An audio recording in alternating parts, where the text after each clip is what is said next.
Assalamualaikum warahmatullahi wabarakatuh. Sampai berjumpa kembali di pertemuan 3 mata pelajaran Bahasa Indonesia kelas 9 semester 1 tahun pembelajaran 2021-2022. Oke, untuk hari ini kita lanjutkan materi yang kemarin kita sampai poin C ya. Jadi hari ini untuk poin D dan poin E. Oke, masih tetap mengenai bab 1 teks laporan. Nah, peta konsepnya hari ini hanya 2 ya. Yang pertama yaitu mengenai struktur dan kebahasaan teks laporan percobaan, ada struktur dan aspek, dan yang kedua adalah penyajian teks laporan percobaan. Yang pertama ada sikap ilmiah melakukan percobaan seperti apa, kemudian penyajian secara tertulis dan penyajian secara. Baik, langsung saja Ibu jelaskan mengenai teks laporan percobaan lanjutan untuk bagian D, struktur dan kebahasaan teks laporan percobaan. Yang pertama, sistematika laporan percobaan sebagai berikut. Dalam struktur harus sistematis ya, jadi harus berurutan dan tidak boleh terloncat-loncat. Yang pertama ada judul. Di sini merupakan cerminan dari objek percobaan, jadi dirumuskan dalam bentuk kalimat secara singkat, padat, komunikatif, dan jelas. Judul harus objektif dan sesuai dengan masalah yang diteliti. Kemudian penulisan untuk judul itu kata dasar dia menggunakan huruf kapital kecuali kata konjungsi dia menggunakan huruf kecil. Misalnya kertas, lakmus, asam, dan basa. Jadi yang menggunakan kapital di awal itu adalah yang kata dasarnya. Untuk kata dan dia menggunakan huruf kecil. Untuk objek, yang kedua adalah objek merupakan benda atau aspek yang diteliti. Penentuan objek ini dilakukan sebelum kegiatan percobaan dilakukan. Baik, yang ketiga adalah pelaku percobaan. Untuk pelaku di sini bisa dilakukan secara perorangan, per kelompok ataupun lembaga-lembaga tertentu. Yang keempat, tempat dan waktu percobaan. Di sini berisi tempat dan waktu pelaksanaan kegiatan dan biasanya untuk waktu ini terdapat di bagian awal laporan percobaan. Yang kelima adalah tujuan kegiatan percobaan. Biasanya dilakukan untuk memperoleh informasi secara lengkap dan objektif mengenai proses dan hasil suatu kegiatan percobaan.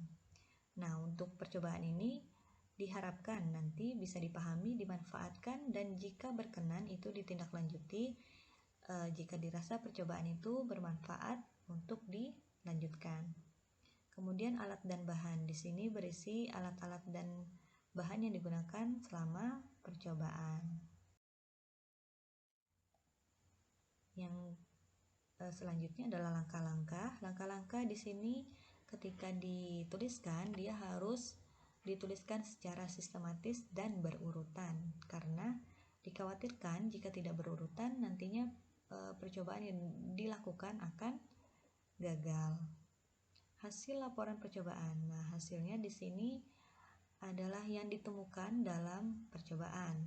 Kemudian hal yang ditemukan itu menjadi sebuah data yang nantinya disusun menjadi sebuah laporan yang ringkas dan sistematis.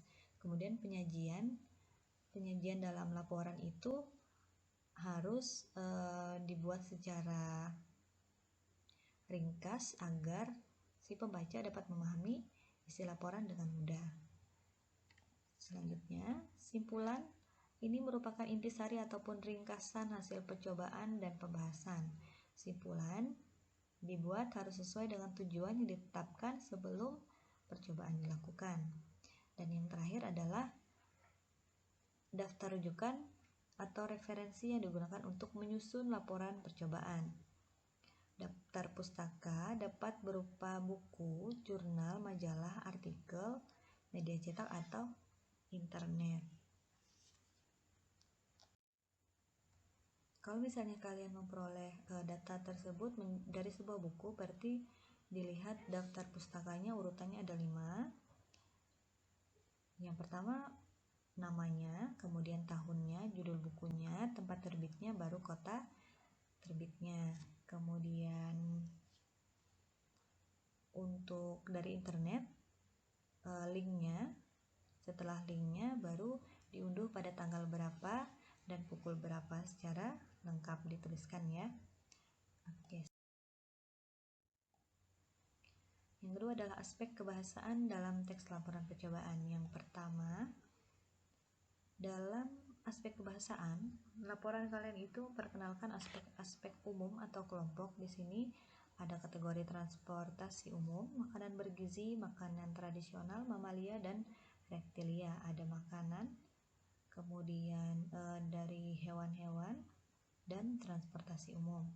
Yang kedua, menggunakan kata tugas hubungan logis, misalnya kata ketika, maka, lalu, kemudian. Ini adalah untuk menjaga tulisan tetap bersambung atau tetap menjadi kalimat yang padu dan tidak terputus maksudnya ya. Jadi digunakanlah sebuah konjungsi atau kata tugas.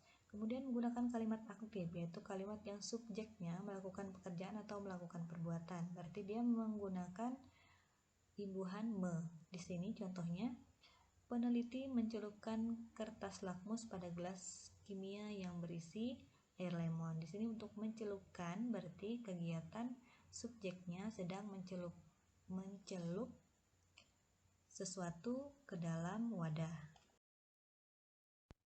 Oke, selanjutnya adalah yang D, menggunakan kata kerja aktif yang menggambarkan aksi. Kata kerja aksi adalah kata kerja yang menunjukkan bahwa suatu subjek sedang melakukan suatu kegiatan, tindakan, aksi, dan perbuatan. Verba ini merupakan jawaban atas pertanyaan apa yang dilakukan oleh subjek, misalnya membaca, mengelap, mencelup, menggambar, dan lain-lain. Contoh, peneliti mencelupkan kertas lakmus pada tabung kimia yang berisi air lemon. Mencelupkan berarti kegiatan seorang subjek sedang mencelupkan sesuatu ke dalam wadah tabung kimia. Yang kelima, tidak ada urutan waktu, yang ada urutan kegiatan. Jadi yang dijelaskan adalah langkah-langkahnya ya. Kemudian yang keenam, menggunakan kata benda atau frasa benda yang dibandingkan dengan kata ganti orang. Yang ketujuh, biasanya disertai dengan foto, diagram, atau tabel untuk memperkuat hasil pengamatan. Kita lihat contoh berikut ya. Oke, contoh teks laporannya silahkan lihat pada Google Classroom masing-masing ya. Soalnya di slide ini tidak cukup, jadi nanti langsung saja lihat ke Google Classroom, Ibu sertakan fotonya. Yang E, penyajian teks laporan percobaan. Yang pertama adalah sikap ilmiah melakukan percobaan. Yang pertama, kalian harus mampu membedakan antara fakta dan opini. Nah, untuk fakta itu berarti yang benar-benar terjadi, yang benar-benar ditemukan itu adalah fakta. Kalau opini adalah pendapat kalian mengenai kenyataan yang ada atau yang kalian temukan selama percobaan. Misalnya, opini kalian menjelaskan menurut kalian tentang penemuan itu seperti apa. Jadi biasanya menggunakan kalimat seharusnya, sebaiknya, atau misalkan, atau sekitar. Nah, itu termasuk opini. Kalau fakta berarti benar-benar dijelaskan apa yang ditemukan, itulah yang dipaparkan. Jadi itu namanya fakta.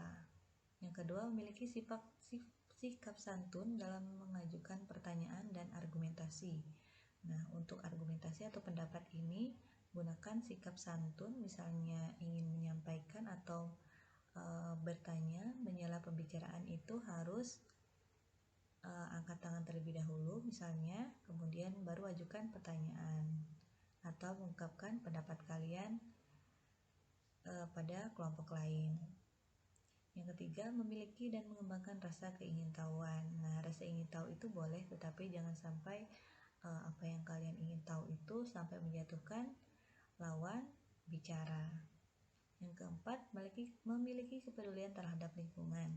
Yang kelima, mampu berpendapat secara ilmiah dan kritis. Nah, berpendapat secara kritis ini sesuai Misalnya jika kalian berpendapat hal itu tidak tidak sesuai seperti yang kalian pikirkan, berarti boleh untuk mengajukan pertanyaan yang kritis untuk mendapatkan jawaban yang tepat. Yang keenam, miliki sikap berani mengusul perbaikan dan bertanggung jawab terhadap usulan. Di sini sikap ilmiah ini seharusnya lebih mudah jika dilakukan secara tatap muka. Jadi kita bisa berbicara secara langsung, mengatakan secara langsung, kemudian apa-apa saja misalnya ketika tatap muka yang kalian tidak pahami, jadi boleh ditanyakan, ataupun apa yang kalian tidak paham, kalian bisa mengusulkan ide ataupun mengungkapkan argumentasi kalian. Jadi di sini sikap berani itu yang pertama, berani berbicara, yang kedua berani mengusulkan perbaikan dan bertanggung jawab terhadap usulan itu jika ada hal yang tidak menurut kalian rasa janggal, jadi itu boleh ditanyakan atau diusulkan. Oke, yang ketujuh, mengembangkan sikap kerjasama, jujur terhadap fakta, disiplin, tekun, dan semangat bekerja. Di sini kalau misalnya kalian membuat itu secara kelompok, berarti harus kerjasama, jujur terhadap fakta, apa yang kalian temukan itu harus dituliskan secara terperinci dan tidak ada yang dimanipulasi. Kemudian disiplin melakukan percobaannya, jangan terlambat, kemudian urutannya jangan sampai lalai, jangan sampai terlompat-lompat. Tekun dan semangat bekerja itu adalah untuk pendukung kalian melaksanakan suatu kegiatan dengan baik dan benar. Selanjutnya, penyajian secara tertulis. Nah, tertulis ini berarti kalian menyampaikan sebuah laporan yang contohnya nanti lihat di Google Classroom masing-masing ya.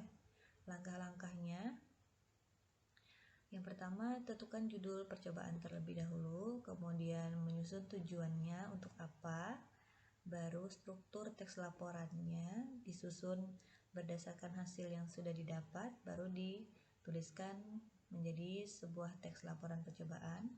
Kemudian baru dibaca hasil struktur yang sudah kalian susun. Kemudian susunlah kalimatnya berdasarkan pedoman umum ejaan bahasa Indonesia dan tata bahasa baku bahasa Indonesia. Nah, kemudian jika itu sudah tersusun, baru disunting. Disunting itu dibaca kembali, kemudian dibaca dulu semua sampai selesai. Jika ada tanda baca yang salah, kemudian ketikan yang salah, atau kalimatnya berulang-ulang, itu diperbaiki.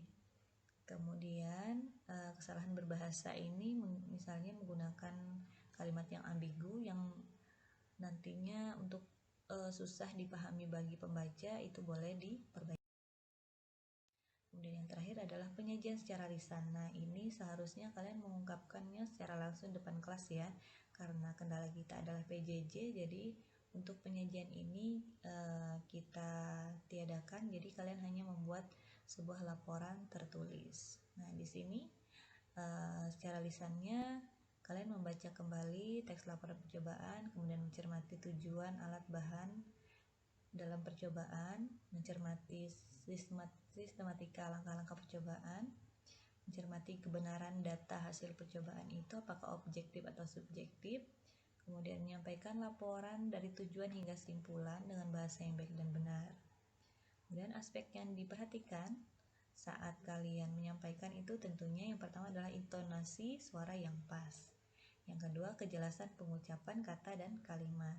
Yang ketiga, kewajaran gerak tubuh saat berbicara, saat menjelaskan bagaimana sikap kalian seharusnya. Dan yang keempat, pandangan mata ke seluruh audiens atau peserta. Jadi yang kalian sampaikan itu dapat didengar dan dipahami oleh peserta atau pendengarnya. Baiklah, cukup sampai di sini penjelasan Ibu pada hari ini. Kita sudah tiba pada akhir pembelajaran untuk bab 1. Jadi jika ada yang ditanyakan, silahkan ditanyakan di grup WA. Kemudian untuk tugas kalian silahkan nanti dilihat di GCR ya. Untuk akhiri sampai di sini. Jika ada yang perlu ditanyakan, silahkan di grup WA ya.